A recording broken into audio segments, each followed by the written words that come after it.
जय श्री गणेश दोस्तों, सुनहरी संस्कृति चैनल पर आपका एक बार फिर से स्वागत है। दोस्तों, जिस तरह 7 नदियों को पवित्र माना जाता है, उसी तरह 7 पर्वतों को भी पूजन के योग्य माना गया है। इन्हीं पर्वतों में सबसे बड़ा और सबसे प्रमुख पर्वत है हिमालय।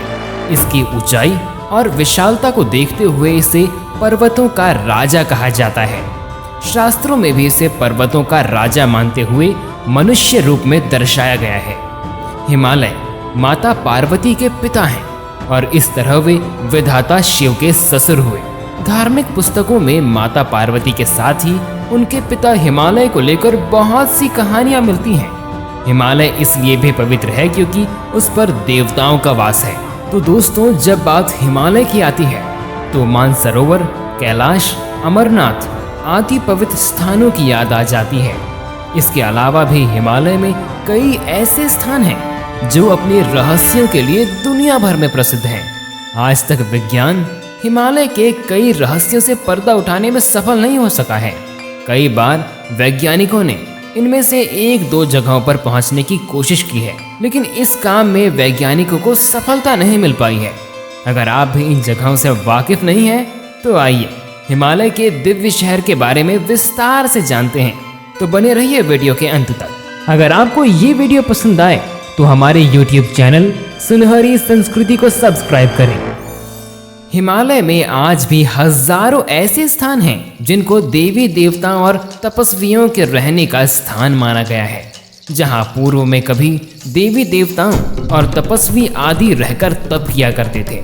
हिमालय में जैन, बौद्ध और हिंदू संतों के कई प्राचीन मठ और गुफाएं हैं। मान्यता है कि गुफाओं में आज भी कई ऐसे तपस्वी हैं जो हजारों वर्षों से तपस्या कर रहे हैं। इस संबंध में हिंदुओं के 10 नामी अखाड़े, नाथ संप्रदाय के सिद्धि योगियों के इतिहास का अध्ययन किया जा सकता है।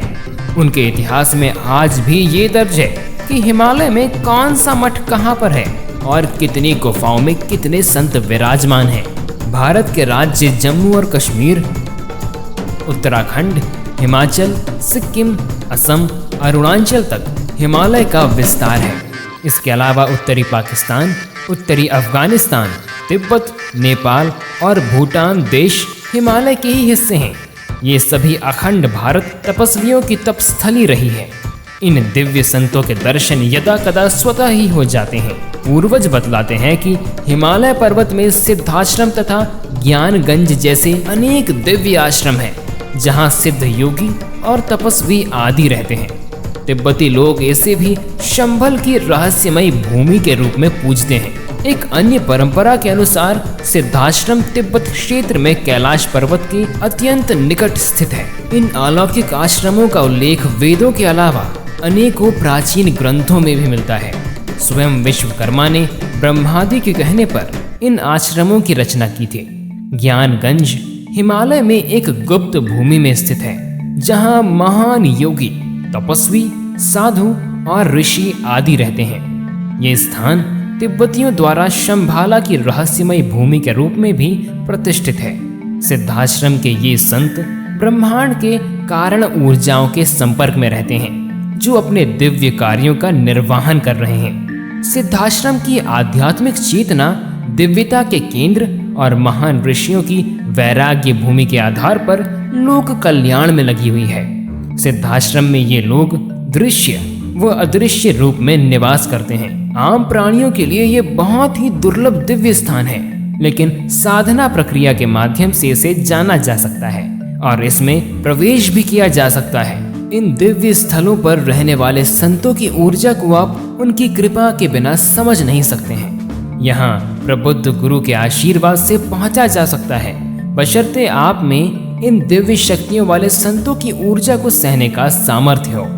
दिव्य ज्ञान जनों के अनुसार महर्षि वशिष्ठ, विश्वामित्र, कणाद, पुलस्त्य, अत्रि, महायोगी गोरखनाथ, श्रीमद शंकराचार्य, भीष्म, कृपाचार्य को सूक्ष्म रूप में यहाँ देखा जा सकता है। उनके उपदेश सुनने का सौभाग्य भी प्राप्त किया जा सकता है। कई सिद्ध योगी, योगिनियां, अप्सरा, संत आदि इस दिव्य स्थान पर आज भी ध्यान साधना करते पाए जाते हैं। सुंदर फूल, पेड़, पक्षी, सिद्ध योगी, झील, ध्यान करने वाले दिव्य संतों की ऊर्जा मात्र से संचालित होते हैं। भारत के कई उत्कृष्ट सन्यासी योगी सिद्धाश्रम जा चुके हैं। सिद्धियां उनके लिए महज खेल के समान है, पर काया प्रवेश सिद्धि, आकाश गमन सिद्धि, जल गमन प्रक्रिया, हादि विद्या, जिसके माध्यम से बिना आहार ग्रहण किए वर्षों तक जीवित रहा जा सकता है, कादि विद्या, इसके माध्यम से साधक या योगी कैसी भी परिस्थिति में अपना अस्तित्व बनाए रख सकता है। उस पर गर्मी, सर्दी, बरसात, आग, हिमपात आदि का कोई भी प्रभाव नहीं होता। काल सिद्धि, जिसके माध्यम से हजारों वर्ष पूर्व के एक क्षण को या घटना को देख सकता है, साथ ही आने वाले हजारों वर्षों के कालखंड को जाना जा सकता है कि उसमें कहाँ क्या घटित होने वाला है और वो किस प्रकार घटित होगा। संजीवनी विद्या, जो शुक्राचार्य या कुछ अन्य ऋषियों को ही ज्ञात थी, इसके माध्यम से मृत व्यक्ति को भी जीवन दान दिया जा सकता है।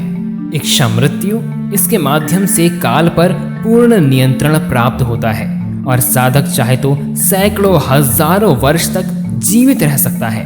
कायाकल्प सिद्धि, जिसके माध्यम से व्यक्ति के शरीर में पूर्ण परिवर्तन लाया जा सके, ऐसा परिवर्तन कि वृद्ध एवं रोगी व्यक्ति भी सुंदर, युवा, रोग रहित व स्वस्थ रूप ले सके। लोक गमन सिद्धि, इसके माध्यम से पृथ्वी लोक में ही नहीं अपितु अन्य लोकों में उसी प्रकार विचरण किया जा सकता है जैसा कि हम वाहन द्वारा एक शहर से दूसरे शहर में जाते हैं। इसके माध्यम से व्यक्ति भूलोक, भुवलोक, स्वतः लोक, महलोक, जनलोक, तपहलोक, सत्यलोक, चंद्रलोक, सूर्यलोक, पाताल और वायुलोक में भी जाकर वहां के निवासियों से मिल सकता है, वहां की श्रेष्ठ विद्याएं प्राप्त कर सकता है। शून्य साधना, इसमें प्रकृति से कुछ भी प्राप्त किया जा सकता है। खाद्य सामग्री, वस्तु, बहुमूल्य हीरे, जवाहरात आदि शून्य से प्राप्त कर मनोवांछित सफलता एवं संपन्नता पाई जा सकती है। सूर्य विज्ञान, इसके माध्यम से एक पदार्थ को दूसरे पदार्थ में रूपांतरित किया जा सकता है। हनुमान जी इसी विद्या को जानते थे, तभी वो बिना किसी कष्ट के अनेक रूप को परिवर्तित कर लेते थे, कभी ब्राह्मण रूप में, कभी सूक्ष्म छोटे रूप में और कभी अति विशालकाय रूप में। ये विद्या उन्होंने बचपन में ही 7 वर्ष की आयु में ही सीख ली थी। इसी तरह के हिमालय क्षेत्र में प्रकृति के सैकड़ों चमत्कार देखने को मिलते हैं। हजारों किलोमीटर क्षेत्र में फैला हिमालय चमत्कारों की खान है। बहुत से लोगों का ये अनुभव है कि हिमालय के इन दिव्य वादियों में तीर्थ यात्रा करने मात्र से दमा, टीबी, गठिया, संधिवात, कुष्ठ, चर्म रोग, आमवात, अस्थिर रोग और नेत्र रोग जैसी बीमारियां स्वतः ठीक हो जाती हैं। प्राचीन काल में हिमालय में ही देवता रहते थे। मुंडकोपनिषद के अनुसार यहाँ सूक्ष्म शरीरधारी आत्माओं का एक संघ है। इनका केंद्र हिमालय उत्तराखंड में स्थित है, इसीलिए इसे देवात्मा हिमालय कहा जाता है। तो दोस्तों, अगर आपको आज का वीडियो पसंद आया हो तो लाइक, शेयर और चैनल को सब्सक्राइब जरूर करें। आपका दिन मंगलमय हो। तो मिलते हैं एक नए वीडियो के साथ, तब तक के लिए जय माता दी। यहाँ दी गई जानकारी इंटरनेट पर उपलब्ध सामान्य मान्यताओं और जानकारियों पर आधारित है। सुनहरी संस्कृति इसकी पुष्टि नहीं करता है।